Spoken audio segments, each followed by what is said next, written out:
Welcome back to my channel once again. Thank you for subscribing. Thank you for taking the time to watch and so on and so forth. But I just would like to jump into setting boundaries. As you will notice, the setting today is a bit different because this is something very personal and intimate to me. So I just thought maybe I should cozy up into my bedroom so I can relax a bit more. I think with setting boundaries, I think the process of learning new habits and unlearning old habits can be very tricky, especially one thing that I've continuously and still I'm struggling with is saying no to people and things that I have easily said yes to. And journey to self starts with yourself. So there are certain things that I allowed, that I said yes to, that I opened the door willingly and said you can do A, B, and C. Either I didn't know any better or I had conditioned myself with this is acceptable, even though it was settling or allowing being mistreated by people and situations, and I overlook it because whatever.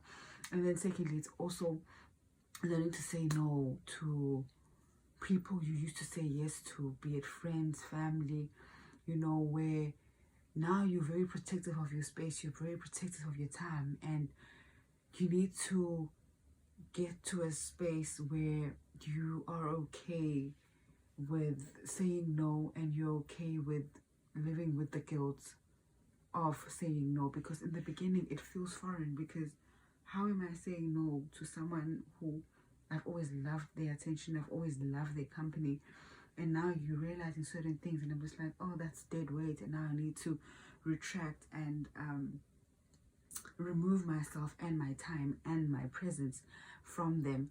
And how is it okay? Because I'm so used to having them in my life and engaging with them, and also people have the tendency of entitlement to you when you've availed yourself too much. So there's also that manipulation that also creeps up when you're trying to create new habits and create new boundaries that work to maintain your peace and keep you at your best, and I've also come to realize that aside from people, because I think the core focus of journey to self is that you are the person that you are fighting. So sometimes I'm my own stumbling block where I'm gonna say I'm gonna do A, B, and C, I'm gonna cut out A, B, and C, and then I go the very next day and do the opposite of what I had committed to saying that I'm gonna do. Or if I've committed for 3 months and I'm just feeling very confident and then I slip up,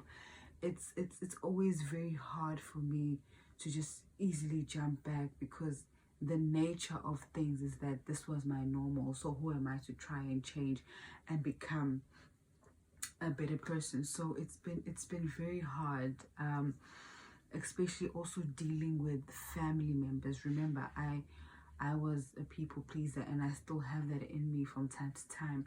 So if family members are used to you being obedient and being calm and the voice of reason or the peacekeeper, it's very hard for them to also transition with, okay, no, she said A, B, and C doesn't work for her anymore.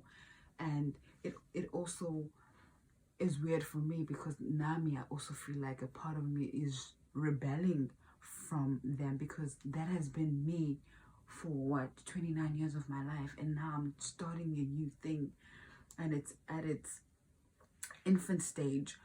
So I do not have the strength and the willpower of the habits of 29 years to sustain the infancy stage. So the relearning and unlearning has really been something I struggle with, and I really, oh gosh, it can be draining, because you can think you've reached milestones and then your history or your past comes back at you and you sit there and you're like, who do you think you are, thinking you can provide any change for yourself? You only do mediocre, you only settle, you only meant to get the bare minimum of life. So it becomes very hard. But then you learn that showing up for yourself is purely that, for yourself and nobody else.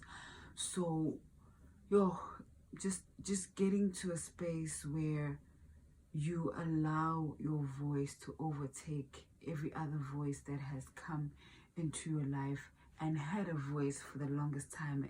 It was your point of reference when you're about to make a decision to, no, let me sit down with myself and decide what I want to do going forward with myself, you know. And it's very hard unconditioning and rewiring your mind to believe the truth that you know exists within you, because it's human nature to just want to fall back into complacency, you know. And if you've been boundaryless for the longest time, having boundaries seems foreign. It seems like a daunting task, and nobody can fully prepare you for the amount of people that you lose. And it's not because there's bad blood, you know. It's not bad blood, but it's that thing of, once I've tasted showing up for myself consistently, showing up for myself in a healthy and peaceful way, and you find that if I'm in the company of this certain person, it takes away from the true me that I'm trying to become. So automatically you're going to lessen your engagement with them. So there's also that transition of isolation, you know. And as much as it's uncomfortable, but you need to be isolated so that you can hear your voice. Because if you haven't heard yourself in a long time, your own voice sounds foreign. You don't even trust who's speaking, because you don't know who's speaking, because you haven't been that person, or you haven't allowed that person to come out and fully engage with the world and become their own person confidently. And another thing that I've had to come to realize with setting boundaries and letting people see the new you is that they don't have to accept you. They don't. Oh, you Jack. They don't have to accept the new you, because they'll be like, oh, we're going to sit and chill and wait for you to think you're doing something good. And when you slip out, they'll be like, yeah, there, I told you. So the expectation of people receiving and welcoming you as you transition into a butterfly from the cocoon stage, when you're ripping away and pruning all the stuff that you no longer resonate with, don't expect people to give you a round of applause, because once you get to a point where you are truly fighting to be who you truly believe that you are, you're going to make so many people uncomfortable. And this is not in a pompous way, but we have so many distractions, be it alcohol, gym, even whatever, even maybe serial dating, whatever your escape is. If I'm engaging with someone who's not escaping and they're allowing themselves to feel everything, it's going to bring discomfort. So what's the easiest thing for me to do is to discourage you on your journey to self-discovery. So don't be sitting there waiting for people to applaud you and say you're doing great.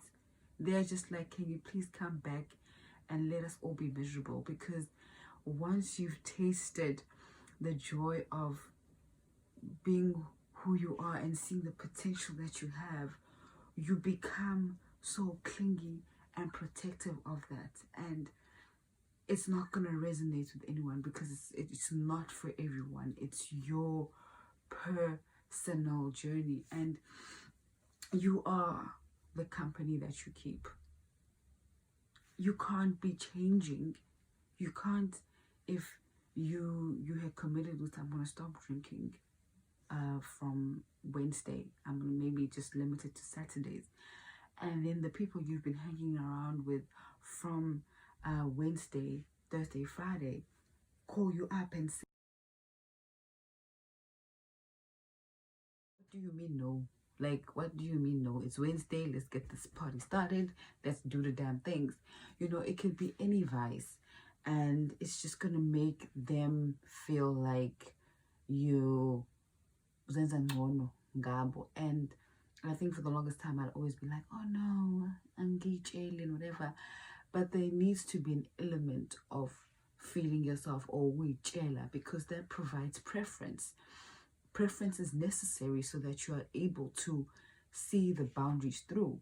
Now, if you are wishy-washy and you go with whatever, you're gonna be able to fall into the same trap over and over again, and you're not gonna be able to get yourself out, because you're gonna easily get manipulated back to being your false self. Because like, once you've gotten a glimpse of who you truly are, you always remember.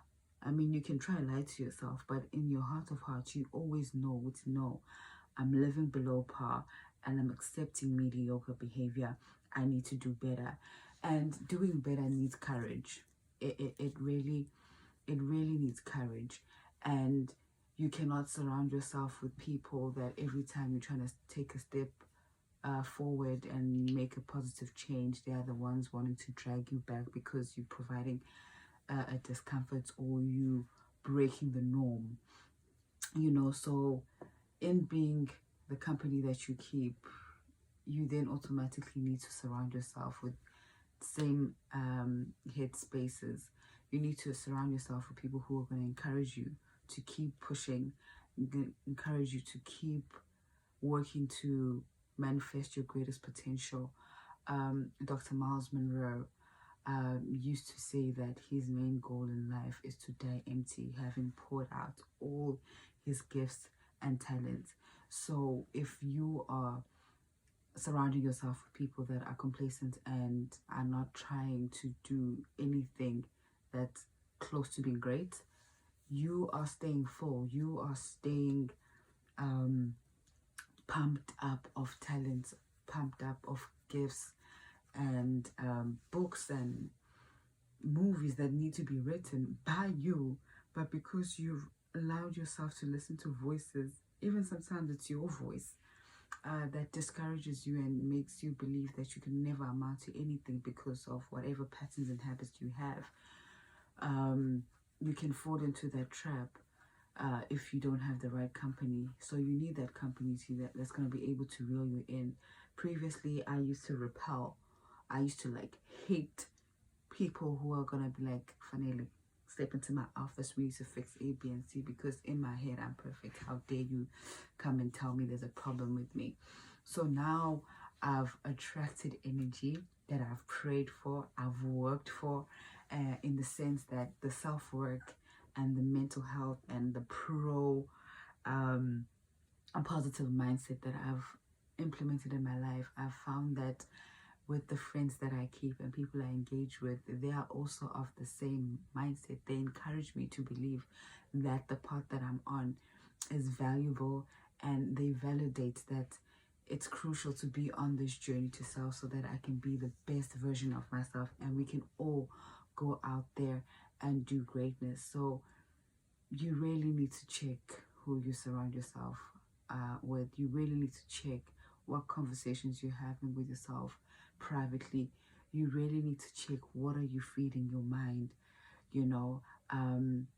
For me, with this whole COVID situation, I sort of limit myself in terms of watching the news and so on and so forth, because if I watch it too much, then it's doom and gloom, and then I'm just like, why am I working towards anything? Because basically we are dying, you know. So it could be a small thing like that, but try to protect what you infuse into your mind. Try to protect what you converse with.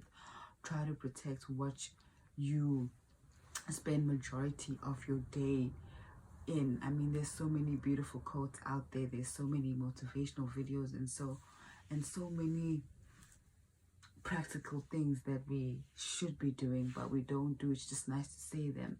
But I had to get to a point where I'm not gonna put up a quote or something positive or whatever if I don't have the action orientated implementation in my life, because then I'm living a fraudulent life. And I love sleep, I love peaceful sleep, and I'm not willing to put myself in a place where I lose my sleep, where I'm drowning in guilt because of certain decisions that I've made.